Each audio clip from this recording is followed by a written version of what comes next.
बेचे गोरी हमार मिथिला में टूटता गुमान समस्तीपुर जिला में मालदह के तोरा ई सब छौरा ने छोड़ दो क्या बात है कहतो जिने नाम समस्तीपुर संलग्न कटिहार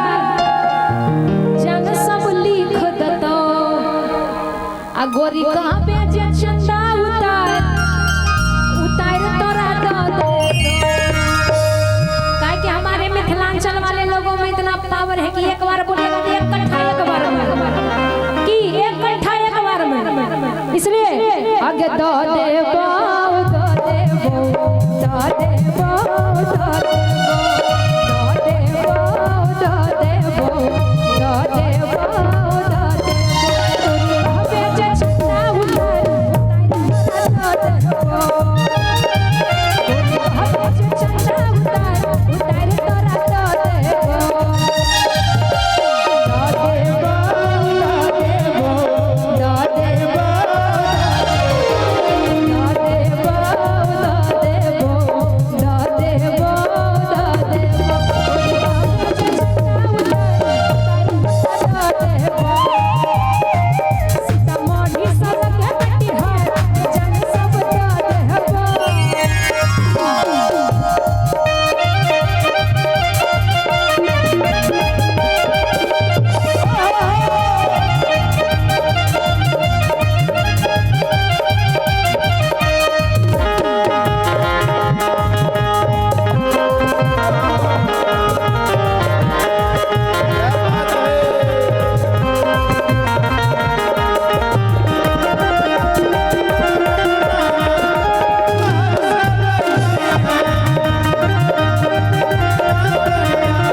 भागलपुर सिल्क के लहंगा दिए वो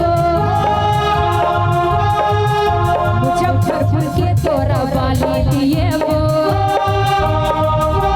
भागलपुर सिल्क के लहंगा दिए वो मुजफ्फरपुर के तोरा बाली दिए समस्तीपुर जाकर लाली लिए वो झुमका रानी तोरा जितना आपके बंगाल में ब्रांडेड लिपस्टिक नहीं मिलता है उतना ब्रांडेड हमारे समस्तीपुर में मिलता है एकदम वाटर प्रूफ 24 घंटा का गारंटी है ना आगे भागलपुर सिल्क के लहंगा दिए वो मुजफ्फरपुर के तोरा बाली दिए वो कि भागलपुर सिल्क के लहंगा दिए मुजफ्फरपुर के तोरा बाली दिए समस्तीपुर जाका ओठा लाली लिए वो झुमका रानी तोरा इतना ही नहीं जो आगे में देख रहे हैं सब लोग एकदम सब दिलदार है इसलिए अबे हीरा के हारे ये जाने ओहो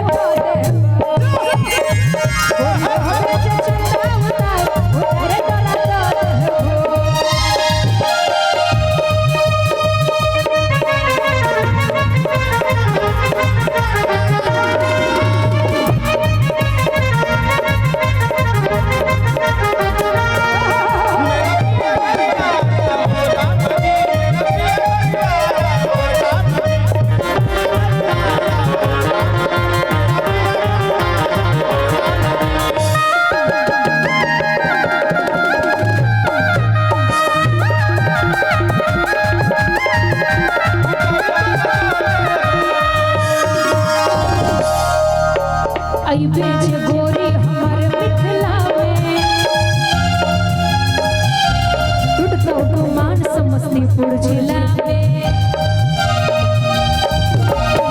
बेचे गोरी हमारे मिथिला में टूटता गुमान समस्तीपुर जिला में मन हट तोरा छोड़ा न छोड़ दो कहतो जिले ना मिला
सलंग कटिहार जान सब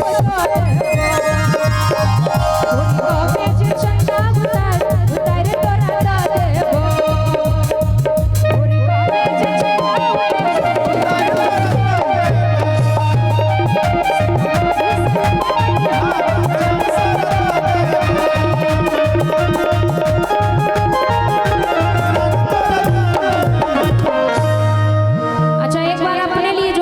सब बजा लीजिए। ये जो छोटा बच्चा है मुरेठा बना है, क्या नाम है इसका? क्या नाम है इसका? ए बउआ, अरे नुनू चश्मा वाला, इसका मुरेठा देख के हमको वो गीत याद आ रहा है कि अरे देखने में तुमको भले गवार लगते हैं, अरे देखने में तुमको भले लगते तोरा का पता है गमछिए से, अरे हम तो रंगदार लगते तोरा का पता है ये मुरेठावे से, अरे हम तो रंगदार लगते हैं। बड़ा सुंदर मुरेठा बांधा है बउआ, आगे चल के बड़ा नाम करेगा। बहुत सुंदर, बहुत सुंदर। आइए